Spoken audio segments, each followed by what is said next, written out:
ভালো লেখাপড়া হোক, কোরআন পড়ুয়ার বাগান হোক। বলছি চাঁদপুর জেলা চাঁদপুর সদর উপজেলার উত্তর মহিষাদী মিজিবাড়ি নুরানি হাফেজিয়া মাদ্রাসার কথা। আজ 22শে আগস্ট মিজিবাড়ি নুরানি হাফেজিয়া মাদ্রাসার সকল শিক্ষার্থীদের ভালো পড়াশোনার প্রতি লক্ষ্য রেখে সকল শিক্ষক ও কমিটির সদস্যদের উপস্থিতি সাপেক্ষে একটি মিটিং ডাকা হয়।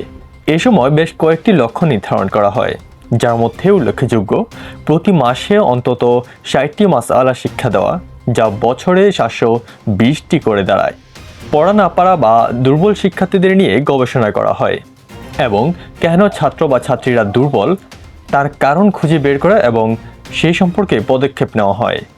প্রত্যেক শিক্ষার্থীর জন্য আলাদা আলাদা টার্গেট নিশ্চিত করা এবং কতটুকু সময়ের পর তাদের পড়াশোনা শেষ হতে পারে সেই সম্পর্কে এবং সেই লক্ষ্যে কাজ করা।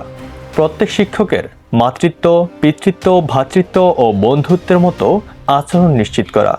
প্রয়োজন ক্ষেত্রে শাসনের পর শিক্ষার্থীর ক্ষোভ দূর করা এবং উৎসাহ প্রদান করা।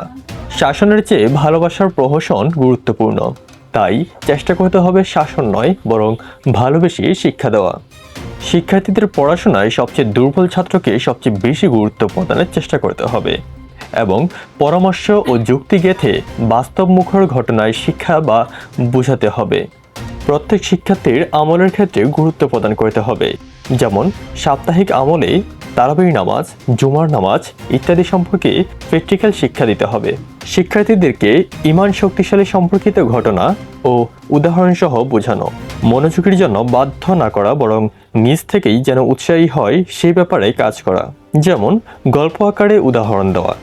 এ সময় দুটি বইকেও সাজেস্ট করা হয়, যার মধ্যে যে গল্পে ঈমান বাড়ে এবং যে গল্পে অশ্রু ঝরে এই বইগুলোর কথাও বলা হয়। শুধু শিক্ষার্থী নয় বরং এলাকাবাসীকে কেন্দ্র করে ইসলাহি প্রোগ্রাম করে সবাইকে দ্বীনের প্রতি নিয়ে আসার সর্বোচ্চ প্রচেষ্টা চালানোর কথাও বলা হয়। এছাড়া অভিভাবকদের অবগতির জন্য মাসভিত্তিক সিলেবাস তৈরি করে সেটি নির্দিষ্ট চার্টে বা বোর্ডে টানিয়ে দেওয়ার কথাও উল্লেখ করা হয়। প্রতিটি মানুষের হেদায়েত লুকায়িত থাকে তার কদমের উপর, তাই শিশু থেকেই তাদের ভিত্তির উপর গুরুত্ব দিয়ে বোঝানো। দর্শক, এছাড়াও নানাবিধ বিষয়ের উপর গুরুত্ব দিয়ে শিক্ষক এবং কমিটিদের এই মিটিংটি শেষ করা হয়। দর্শক, সকল শিক্ষক, শিক্ষার্থী ও কমিটিবৃন্দের প্রতি দোয়া কামনা করে আজকের মতো এখানে শেষ করছি। আল্লাহ হাফেজ।